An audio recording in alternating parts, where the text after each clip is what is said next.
E aí, gente, tudo certo com vocês? Tivemos muita coisa acontecendo aí ao longo dessa semana, né? Foi uma semana muito movimentada na página, né, do Instagram, principalmente. No Facebook também foi movimentado e também foi um pouco movimentado no YouTube também. Então, eu agradeço a todos vocês pela presença, pelo interesse nesse assunto. Eu fico muito feliz que o assunto esteja levantando debates. Tiveram debates positivos, debates duvidosos, negativos. Na página do Instagram da Bela Gil, a gente fez uma live com a Bela Gil, que foi muito bom também. E podemos falar mais sobre o nosso gráfico, né, de curva de crescimento, né, da relação de crescimento de uma população contra o tempo, né, que foi apresentado aí no Facebook e acabou viralizando, né. No vídeo passado, né, no episódio 1, a gente discutiu bastante, né, e falou muito sobre o vírus em si, né, sobre a natureza e a estrutura do vírus, né, que ele é um organismo muito simples, formado por uma cápsula externa, formada de proteína, e dentro dessa cápsula proteica estava inserido o seu material genético, né, que é o genoma do vírus. Depois a gente discutiu bastante falando da relação que o vírus tem com os seus hospedeiros, já que o vírus é um parasita obrigatório. E aí, por ele ser um parasita obrigatório, ele tem uma dependência, inclusive uma dependência que chega a ser metabólica, né? Então a sua existência está completamente associada, né, dependente da existência dos seus hospedeiros, né? Então o vírus, ele penetra no nosso organismo e precisa do nosso organismo para completar o seu ciclo de vida, né? Então ele entra no organismo humano e precisa desse organismo, da célula, né, humana, ou da célula animal, ou da célula vegetal, e necessita dessa célula para concluir a sua reprodução. Sem a célula dos seus hospedeiros, o vírus não pode se reproduzir. Então, a existência dos hospedeiros e dos vírus é um laço muito antigo. Tá? A gente discutiu que o laço entre o parasita e o hospedeiro é um laço de vida e de morte, né? Muito provavelmente, né, quem vai morrer é o hospedeiro. Mas se ocorrer algo, né, se o hospedeiro consegue se superar, né, se a gente toma uma vacina, né, se desenvolve um remédio, se a gente adquire anticorpos, aí o vírus é que vai morrer, não em si, mas ele morre diminuindo a sua população, né? Ele vai literalmente, aos poucos, tendo a sua população reduzida por causa dessa resistência que um organismo pode ter, né, vindo a adquirir anticorpos, ou talvez também por algum tipo de comportamento, né, que o parasitado, né, o seu hospedeiro, vai adotar. Então, a partir desses exemplos de vírus e hospedeiros, do parasitismo, a gente consegue visualizar muito bem e falar muito bem sobre as relações ecológicas, né? No vídeo passado, a gente também viu que no nosso planeta está tudo interlaçado, né? Que as nossas relações, né, as relações entre os indivíduos de uma mesma espécie e as relações de indivíduos de espécies diferentes, elas já foram colocadas nesse planeta desde a sua existência e desde que aconteceu a existência da vida em si, propriamente dita, né? Nós não existimos isolados do ambiente e muito menos isolados das outras vidas que existem no ambiente. Nós estamos 24 horas por dia em contato, né, interagindo com o nosso ambiente e interagindo com essas outras espécies. Por causa dessa nossa interação, né, tão intrínseca, tão associada, tão forte e tão antiga, né, é que muitas dessas relações entre parasita e hospedeiro, predador e presa, né, vão se colocando ao longo do tempo, se estabelecendo. Elas acabaram em si estruturando o ecossistema. Elas acabaram em si se tornando forças que regulam, né, a existência de um ecossistema saudável. Na verdade, no fim, elas acabam sendo as próprias forças, né, que constituem o ecossistema. Então são várias camadas de espécies e de suas populações vivas interagindo entre si e se autorregulando. Então nesse planeta nada existe isolado sozinho. É uma ilusão nossa como seres humanos acreditarmos que nós podemos existir ou que sequer existamos sozinhos, né? O coronavírus, por exemplo, o Covid-19 está dando uma lição para a gente, né?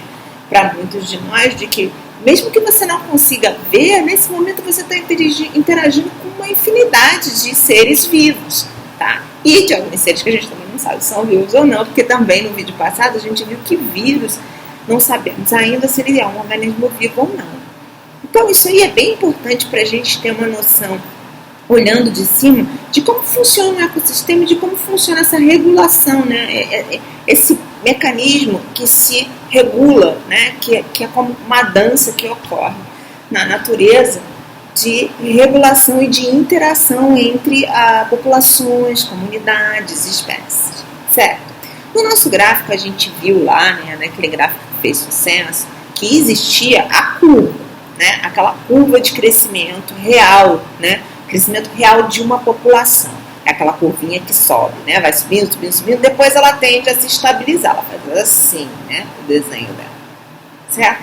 Ela começa, ainda cresce, cresce, cresce, cresce, cresce, cresce, ela vai se inclinando e ela achata. A gente pode usar o Covid-19 e a curva que a gente vê aí o tempo inteiro de humanos infectados com Covid-19 num determinado local ou no mundo, ou num país, ou numa cidade, aquela curva crescendo, como um exemplo dessa curva de crescimento real, tá?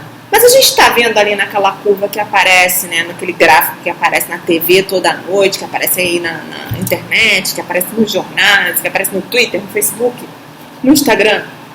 Aquela curva lá não está mostrando a população de vírus, tá? Não está.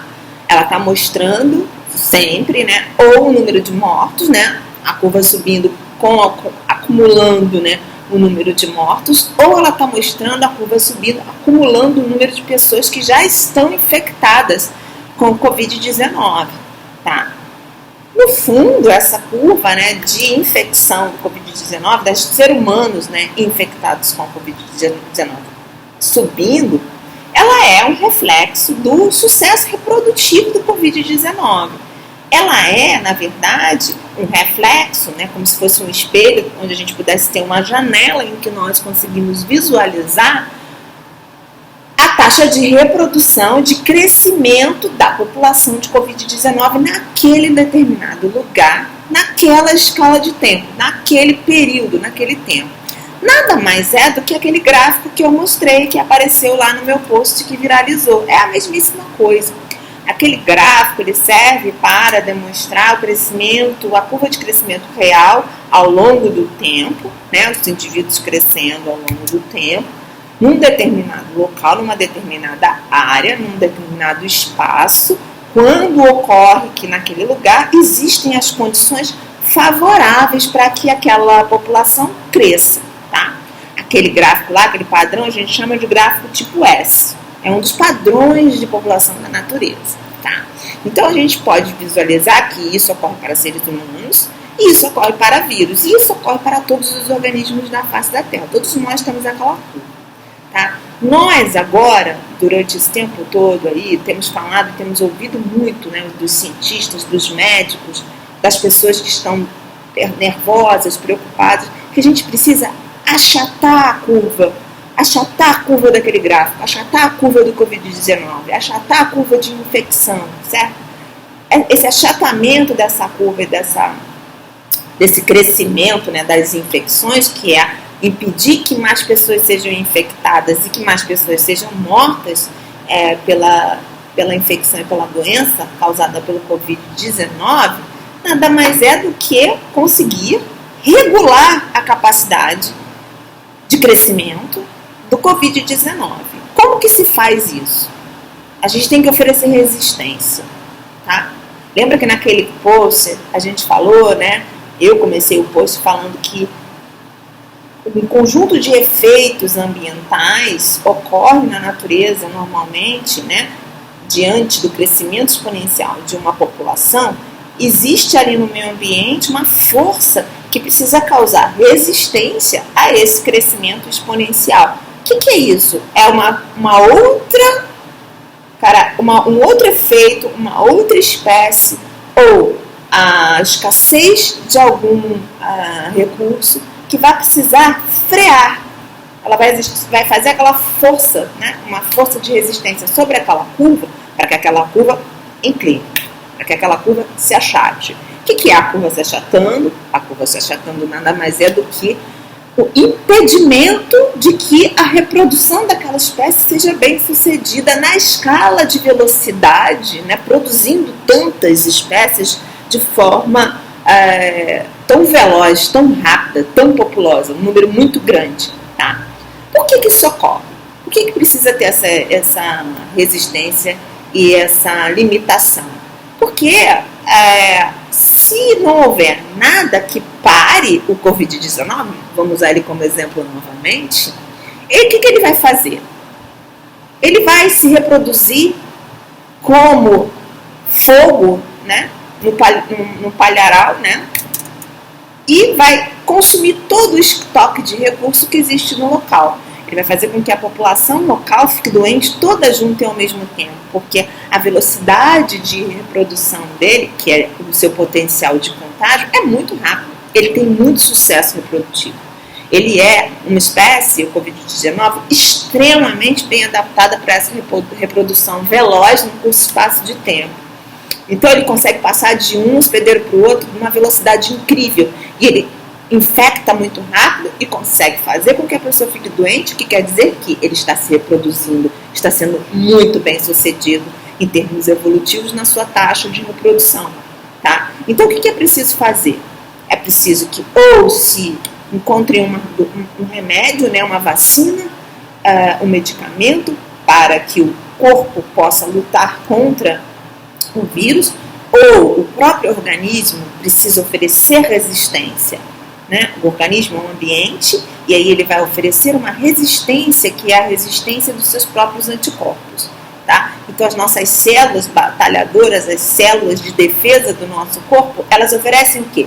Resistência. Tá? A resistência ambiental nada mais é do que o efeito do próprio ambiente fazendo com que aquela população não consiga se reproduzir numa velocidade tão constante e tão grande. Ela precisa reter. Uma parte daquela população de uma determinada espécie precisa não ser bem sucedida na sua reprodução. Alguns indivíduos precisam morrer, a reprodução tem que ser impedida, porque senão os estoques de recursos locais vão entrar em falência. Todos os mecanismos da natureza, eles funcionam dessa forma, de uma forma equilibrada. Tá? Então, é por isso que a gente está vendo aí na TV com tanta veemência, né, que precisa se achatar a curva, achatar a curva, achatar a curva. Achatar a curva nada mais é do que oferecer resistência. Quando nós, enquanto espécies que estamos sendo atacadas, tendo conhecimento científico que temos, né, médico, ecológico, entendemos que o coronavírus em si, o Covid-19, é um evento ecológico em si acontecendo diante dos nossos olhos. Então a gente sabe que precisamos achatar a curva, a gente precisa oferecer resistência a ele, mas a gente ainda não tem remédio, a gente ainda não tem uma vacina e a gente ainda não tem os anticorpos na maior parte da nossa população. Tá? Então o que a gente faz? A gente faz o lockdown. A gente sabe que a gente impedindo as pessoas de estarem juntas, a gente impede o contato. Se a gente impede o contato, ele perde um dos seus grandes gatilhos, uma das suas grandes adaptações e o seu poder de se reproduzir e alavancar essa sua reprodução nessa velocidade tão grande que ele tem. Certo? Então, gente, eu sei que muitas pessoas às vezes olham e pensam, mas que absurdo dizer que está acontecendo isso com a espécie humana, que a espécie humana está em grandes números e por isso que ela está sendo atacada por um vírus. Não, a espécie humana não está sendo atacada por um vírus do nada, mas sim, todas as vezes que nós estamos ocupando os espaços, estamos com um número muito grande dentro de um espaço, surgem surtos de virose, pandemias, epidemias. surtos de gripe, e etc, e etc. Isso ocorre porque são gatilhos naturais de reprodução virótica, tá? Eles surgem geralmente quando a gente está atingindo a capacidade de suporte, que é aquela reta que aparece lá em cima, no gráfico. Só que a gente vai falar da capacidade de suporte num outro vídeo, que senão fica tudo muito confuso. E aí depois desse outro vídeo a gente amarra tudo dentro de um envelope. E aí a gente vai conseguir entender bem como é que funciona esse mecanismo. Mas já é algo bastante importante para nós entendermos que todas as relações, elas constituem esses mecanismos. Tá? Então, o que é a resistência ambiental? Tá? O que é resistência do ambiente do ponto de vista ecológico e quando se olha a dinâmica de populações de qualquer ser vivo? A resistência ambiental nada mais é do que um conjunto de fatores, tá? Que ocorrem e que existe dentro de um ambiente e agem sobre determinada população, controlando-a. Tá? Esses mecanismos, esses efeitos, eles são conhecidos de nós. Eles podem ser químicos, físicos e biológicos. Clima, água, certo? Ar limpo, poluição e etc. Então, biológicos, alimentos, né? Para quem é vegetariano, plantas. Para quem é predador, especialista, só come carne, as espécies que eles predam.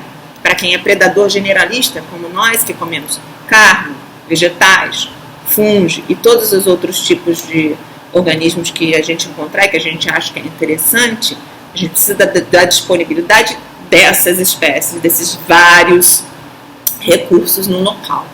Tá? E existe um balanço entre isso. Vamos usar agora nós como um exemplo. Nós somos predadores generalistas. Nossa espécie se alimenta tanto de outros animais, quanto de vegetais, quanto de sementes, com fungos, cogumelos e etc. Tá? Então, o que acontece? Se a gente começa a ter uma predileção ou a atacar demais no nosso ambiente um determinado tipo de espécie de animal, como aconteceu no nosso passado, se não existe na natureza desse animal uma forma dele desenvolver algum tipo de estratégia que seja uma resistência a esse nosso ataque massivo em cima deles, a nossa população cresce e a demanda por aquele recurso também cresce.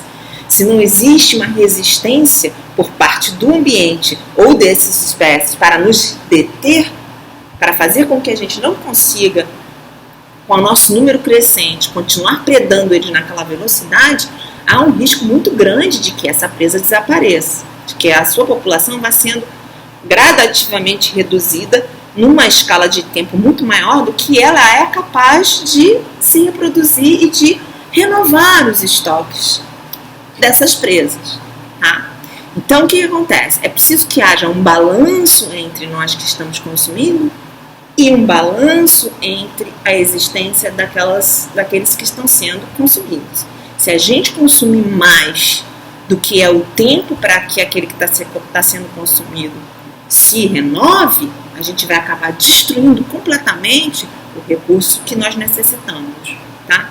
Então, dessa forma, a própria natureza acaba tendo outros mecanismos de outras formas de interações para regular a gente e oferecer essa resistência. É um pouco complicadinho, tem mais detalhes, mas eu acho que já deu para entender um pouquinho de como é que funciona, não é mesmo? Então vamos ficar por aqui? Eu gostaria que vocês fizessem várias perguntas sobre as dúvidas que vocês têm, que vocês mandassem essas perguntas, que vocês sugerissem outras coisas que vocês gostariam que sejam ditas, que sejam abordadas e que sejam desenvolvidas. Isso vai fazer com que a gente consiga cada vez mais tornar esse assunto mais claro, mais palatável, e para que a gente entenda como é que funciona o mecanismo no nosso ambiente. Tá bom? É isso. Na próxima a gente vai mostrar e continuar falando da resistência, da curva de potencial biótico, da curva de crescimento real e da capacidade de suporte. Como é que isso funciona como um todo? O que é essa capacidade de suporte? Como é que ela é separada da curva de potencial biótico? E como é que isso ocorre com todo mundo junto? Então, fiquem aí. leiam mais um pouco, olhem mais um pouco todas as minhas imagens, todos os meus stories e tchau, tchau.